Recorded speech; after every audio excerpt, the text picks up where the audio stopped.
à travers cette chaîne, nous parlerons uniquement de l'entrepreneuriat et de l'investissement. Car ce sont ces deux piliers sur lesquels la jeunesse africaine, où qu'elle en soit, doit s'appuyer pour faire sortir le continent noir des mains de l'oligarchie occidentale. Si toi aussi tu veux faire partie de cette belle aventure, une chose à faire, abonne-toi à cette chaîne, active la cloche de notification et surtout de partager cette vidéo pour que nous soyons nombreux à suivre désormais nos prochaines apparitions. Comme je vous l'avais annoncé, et mon nom c'est Roméo Anator, je suis entrepreneur et nous exerçons dans la restauration et dans l'agriculture. J'ai choisi ces deux domaines d'activité parce que quand vous allumez la télévision occidentale, il vous parle chaque fois, à chaque minute que le continent est pauvre, il y a de la famine,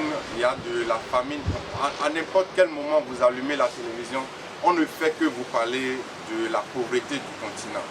Bon, moi par exemple, si je prends le Bénin par exemple, là où j'exerce mes activités, je vois qu'il y a suffisamment de terres, des terres riches, et que nous puissions mettre en valeur et travailler pour pouvoir résoudre ce problème.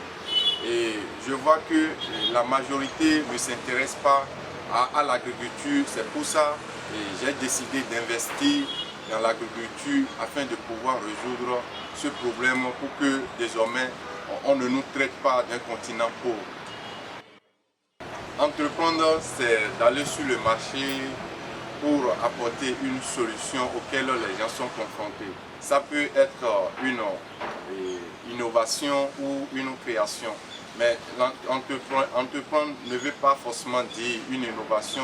Vous pouvez déjà améliorer une solution déjà existante. En réalité, j'ai commencé mes activités depuis en classe de 4e.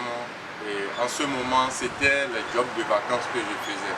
Au moment où mes amis allaient dans les grandes villes du Bénin pour solliciter des jobs de vacances, moi je faisais uniquement mon café au bord de la voie.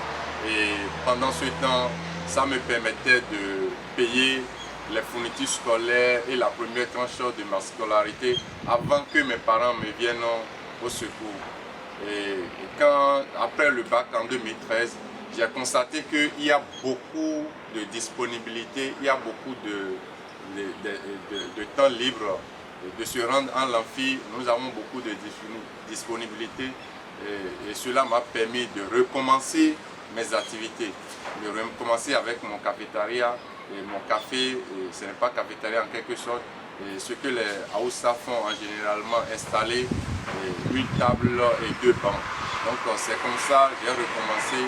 Et en ce moment, ça me permettait de payer les photocopies auxquelles nous sommes toujours confrontés dans les amphis.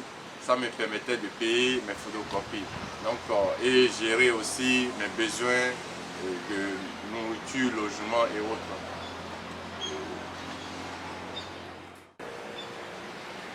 Dans cette vie, rien n'est facile, hein? Rien n'est facile. Et il faut que je vous dise la vérité.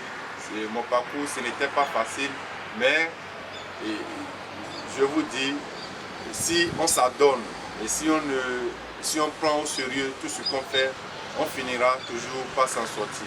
Et dans la prochaine vidéo, je vais vous expliquer comment j'ai pu le faire et quelles sont les stratégies que j'ai mises en place pour arriver à cette étape.